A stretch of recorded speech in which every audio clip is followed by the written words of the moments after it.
Mesdames et messieurs, bienvenue à Ninashman, c'est ça? Non, je sais pas comment on prononce, Ninashman. Vous vous demandez peut-être où c'est, alors moi aussi. Moi non plus, je ne savais pas où était la ville de Ninashman avant de partir, et c'est tout à fait normal parce qu'en fait, il y a presque rien. Mais alors, qu'est-ce que je fous là? En fait, pour traverser la mer Baltique depuis Riga vers la Suède, on peut rejoindre Tallinn en bus et prendre de là un ferry jusque Stockholm. On peut aussi prendre le ferry directement à Riga, mais vous vous doutez bien que de capitale en capitale, c'est assez touristique et donc les prix peuvent monter assez vite. Alors j'ai cherché d'autres alternatives et j'ai découvert qu'il y avait un ferry beaucoup moins connu qui part de Ventspils, une ville à 3 heures au sud de Riga, pour rejoindre la côte suédoise, le fameux port de Nynäshamn. Actuellement, je suis à Ventspils, je suis à la plage, il y a un coucher de soleil de malade avec des couleurs orange de partout, c'est magnifique. Ça ressemble beaucoup à la mer du Nord en Belgique, sauf qu'il fait moins 1 degré là maintenant. Pour moi, la plage, c'est un endroit où il fait bon et où on va pour aller se baigner. Et là, il y a de la putain de neige, ça n'a aucun sens. Il me reste quelques heures avant de pouvoir monter sur le bateau parce que je vais prendre un ferry de nuit qui va me diriger vers la Suède. J'ai un peu la tête dans le cul parce que je suis sorti hier et je vais devoir dormir sur un siège, une place assise. Donc j'espère que je vais pas être mort en arrivant en Suède, mais c'est l'aventure, on va dire. Donc c'est parti. Effectivement, pour réduire le coût de la traversée, j'ai décidé de prendre un siège plutôt qu'une cabine. C'est un siège assez confortable, un peu comme dans les trains à grande vitesse, mais on ne sait pas vraiment l'incliner et avec le bruit des moteurs du bateau, c'est pas vraiment l'idéal pour s'endormir. Malgré ça, la traversée s'est très bien passée et l'aller-retour ne m'a coûté que 60 €, donc ça valait le coup. Et après 8 heures de somnolence, nous sommes arrivés à bon port. De là, un bus nous attendait pour nous amener au centre-ville. Enfin, quand je dis ville, ça se résume surtout à une église, un kebab, mais aussi un joli port de plaisance au bord d'un lac et surtout les premières maisons typiques suédoises rouges que j'ai vues sur mon voyage. Là, je crois qu'il n'y a pas de doute, je suis en Suède. Le tout encerclé d'une forêt de sapins sous la neige.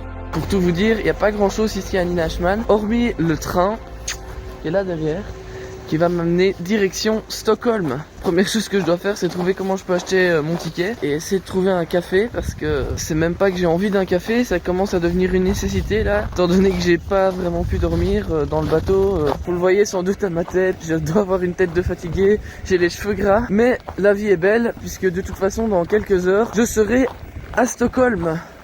C'est pas beau ça ?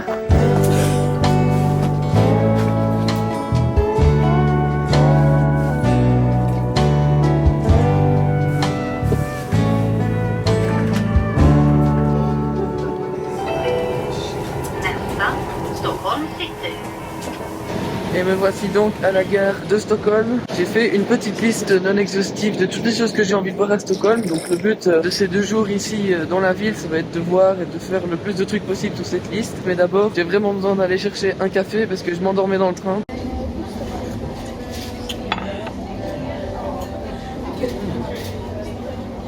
Une des premières choses que je voulais faire ici à Stockholm, ils ont un peu une pause café traditionnelle, c'est de manger ce truc à la cannelle là et de boire un café. Et apparemment c'est un art de vivre ici. Bon, je me rends compte que j'ai expliqué ça n'importe comment. Ce dont je parle, c'est ce que les Suédois appellent le fika, qui vient de café en verlan. Et c'est une pause café où le but est de se recentrer sur l'instant présent, de vraiment déconnecter de ses occupations de la journée et de partager un moment de qualité avec des collègues ou des amis. C'est une habitude qui est ancrée dans la vie des Suédois et qui se fait traditionnellement autour d'un café et d'une pâtisserie locale à la cannelle qu'on appelle le boulard. Et donc la liste des choses que je voudrais un peu faire à Stockholm, déjà c'est visiter un peu, faire le tour de la ville et de voir un peu l'architecture, les bâtiments, simplement en marchant dans la ville, donc ça classique. Sinon ce qu'il y a de assez connu et souvent assez photogénique, c'est les stations de métro, donc j'ai envie d'aller voir ça. Alors il paraît que c'est intéressant aussi de prendre un bateau et en fait Stockholm il est composé de plusieurs îles. Pour vous illustrer un peu, donc nous on est sur une île, là-bas il y a une île, là c'est une autre île. Et là-bas, c'est encore une autre île. Il y a des points d'eau comme ça entre les îles et il y a des bateaux donc qui circulent entre les îles. Et il paraît que c'est cool de prendre le bateau pour avoir un peu la vue de Stockholm depuis les points d'eau. Il paraît que c'est chouette à faire, donc je vais essayer de voir si je peux faire le bateau. Sinon, le parc d'attractions, même s'il est fermé à cette période-ci, juste voir à quoi il ressemble parce que j'en ai souvent entendu parler, donc ça peut être cool d'aller faire un tour. Et puis manger des boulettes parce que c'est une spécialité belge. Les boulettes liégeoises, c'est un de mes repas préférés. Et ici, ils sont aussi spécialistes des boulettes. D'ailleurs, c'est pour ça qu'il y a toujours des boulettes dans les repas repas chez Ikea. Donc voilà, ça fait un peu toute la liste, les rues dans la ville, les stations de métro, le parc d'attractions, le bateau, les boulettes. Je pense qu'on est bon, hein. Pour commencer ma visite, je ne suis pas tout de suite allé dans le vieux centre touristique, mais j'ai d'abord traversé une zone plutôt résidentielle, tout simplement pour aller déposer mon sac à l'auberge que j'avais réservée pour la nuit. Et je sais pas pourquoi, mais déjà là, j'ai tout de suite bien aimé l'atmosphère de la ville. Malgré le froid, il y avait pas mal d'animations et la ville était assez vivante, sans être trop agitée ni stressante. Il y avait vraiment une atmosphère joyeuse et posée. Après avoir laissé mes affaires, j'ai pris la direction du centre-ville. Bon, demi-tour, j'ai oublié mes batteries pour l'appareil photo dans mon sac. Je vais pas aller bien loin pour filmer et faire des photos avec ce qui me reste dans cette batterie là. Donc demi-tour, je retourne à l'auberge chercher mes batteries. Quand je voyage comme ça dans les villes que je ne connais pas, j'aime bien ne pas trop me renseigner sur où se trouvent les choses et découvrir la ville sans carte ni GPS. Je me donne vaguement une direction et j'essaye de l'atteindre en prenant les rues au hasard et en me laissant guider par mon instinct. Ça laisse beaucoup de place à la surprise car je ne sais jamais où je vais arriver et sur quoi je vais tomber en arrivant au bout de la rue. Je suis arrivé à un endroit où on est au bord de l'eau, on a une vue très dégagée sur les îles d'à côté, c'est vraiment magnifique. La neige c'est super beau, mais vraiment ça change tout. Ça donne une contraste entre les bâtiments, le blanc de la neige et les arbres qui ont plus de feuilles, c'est vraiment super beau, j'adore. Une fois arrivé dans le centre, j'ai gardé ma bonne vieille technique de me balader sans trop savoir où je vais. De toute façon, je m'étais très peu renseigné sur ce qu'il y avait à voir dans la ville. À part les 2 petites maisons sur la place principale que j'avais vues sur toutes les stories Instagram de mes amis qui étaient venus à Stockholm, je ne savais pas à quoi m'attendre dans cette ville. J'ai donc flâné dans les rues, me laissant guider uniquement par mes envies, et je ne sais pas comment l'expliquer, mais je suis très vite tombé amoureux de cette ville. Le vieux centre est situé sur une île qui est en fait une petite colline. Au centre, tout en haut de la colline, se trouve la place principale qui n'est pas très grande, un peu à l'image de la ville, mais qui est vraiment magnifique. Hormis le musée du prix Nobel, car oui, monsieur Alfred Nobel, inventeur de la dynamite et du prix portant son nom, était suédois, la place est entourée de petites maisons colorées, pas très larges mais qui s'élèvent sur 4 à 5 étages. À partir de cette place s'étendent plein de petites rues assez étroites aux bâtiments similaires à ceux que l'on retrouve sur la Grand Place. Toutes les rues se ressemblent beaucoup et on se perd facilement dans la ville. Je me repérais grâce aux innombrables cafés, restaurants et petites boutiques artisanales qui donnent tout le charme à la ville. Ce jour-là, il y avait vraiment beaucoup de monde, ce qui fait qu'il était difficile de circuler dans toutes les petites rues, mais l'ambiance était festive et détendue. Les gens étaient probablement tous là pour profiter des vacances de Noël, car tout le monde semblait heureux et souriant, et pour couronner le tout, un marché de Noël était ouvert sur la Grand Place, et les gens venaient y boire un vin chaud entre amis ou en famille.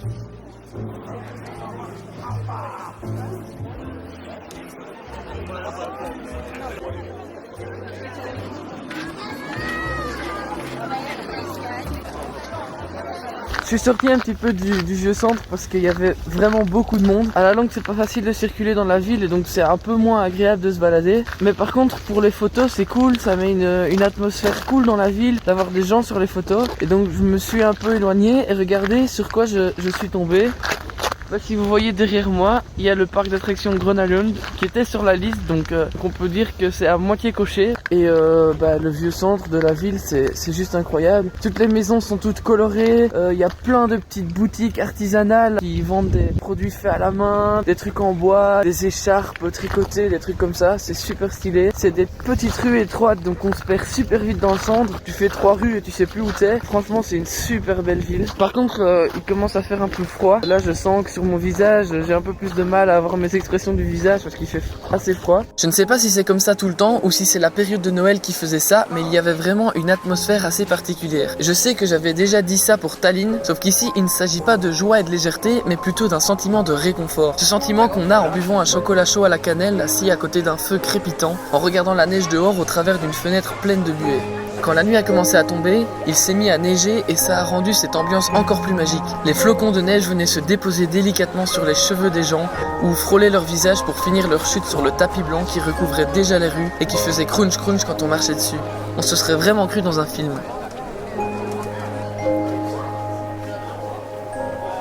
Je suis rentré à l'auberge, même s'il est assez tôt, parce que il commençait à faire vraiment froid et puis surtout je commençais à vraiment sentir la fatigue. J'accumule de la fatigue depuis 2 jours là et je suis rentré tranquillement à l'auberge. Je suis juste passé dans un magasin chercher de quoi me faire à manger ce soir. J'ai pris ma douche et là je me suis posé dans mon lit. Je suis en train de regarder les 2-3 petites photos que j'ai faites pendant la journée. Il y en a des vraiment cool. Je les posterai sur mon Instagram. Puis je vais pas tarder à aller dormir. Comme ça je dors très bien et je suis en forme demain. Il me reste à aller voir le parc d'attractions de plus près, les bouches de métro. Le bateau je crois que je vais pas le faire parce que des points de vue de loin sur la ville, j'en ai déjà eu pas mal sans quitter la terre. Les boulettes, on verra bien parce qu'en vrai, j'ai pas trop envie de dépenser beaucoup. Ça laisse une petite journée cool demain.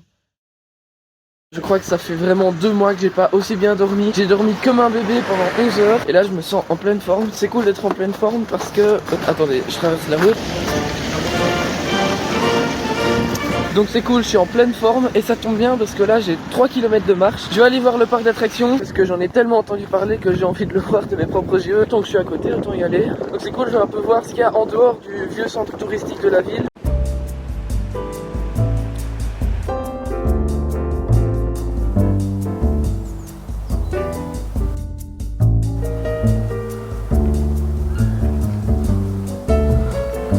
Alors je suis vraiment juste à côté, il est juste là derrière et c'est trop stylé. Ça a l'air si minuscule comme parc. On voit les attractions, les rails des attractions qui s'entremêlent les uns entre les autres, c'est trop stylé. Le parc est tellement photogénique.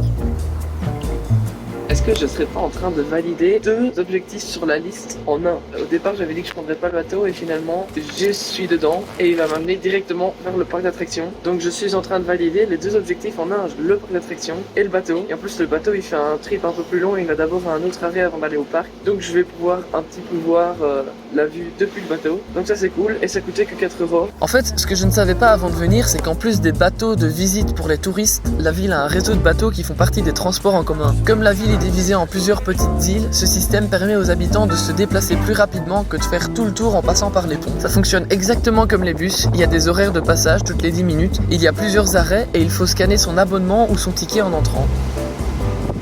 Il fait tellement froid que le choc thermique entre le froid de dehors et la chaleur du bateau a fait de la buée sur mes lunettes et sur mon appareil photo. C'est la première fois que je vis un truc pareil, c'est abusé.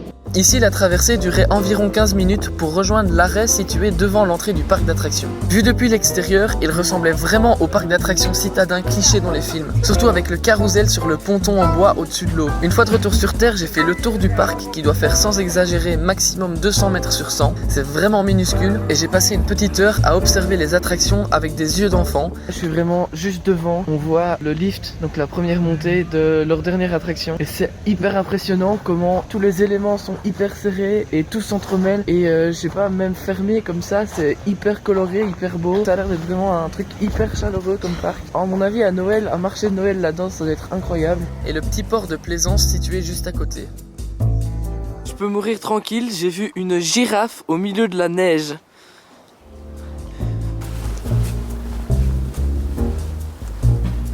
Ok, donc là je suis toujours à côté du parc, je me suis arrêté dans un petit café tout mignon pour prendre le fika, ou la fika, je sais pas. J'en ai profité pour recharger un peu mon téléphone parce qu'avec le froid ça se décharge très vite, les batteries de mon appareil photo aussi. Donc je viens de boire un café pour me réchauffer parce qu'il fait quand même moins 6 degrés. Il va être temps d'aller faire la dernière chose sur ma liste que je n'ai pas fait, c'est d'aller voir les bouches de métro. Donc il faut que je regarde un peu lesquelles sont intéressantes à voir parce qu'en fait il y en a plein qui sont belles mais j'ai envie de voir les plus belles de toutes. Je suis content que ce soit le moment d'aller se mettre à l'abri à l'intérieur dans les bouches de métro parce que il commence à neiger et le ressenti de la température mais est beaucoup plus bas, il fait beaucoup plus froid, ça caille.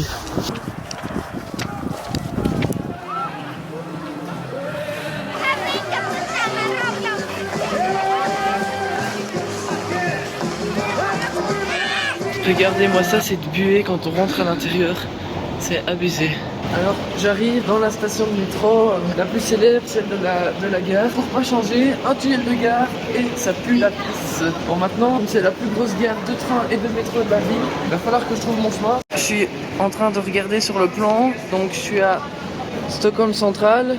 J'aimerais bien voir Radhuset, j'aimerais bien voir Kungsträd Garden et il y en a d'autres. Mais j'ai aucune idée d'où elles sont, donc je vais essayer de les trouver là-dessus. C'est pas facile.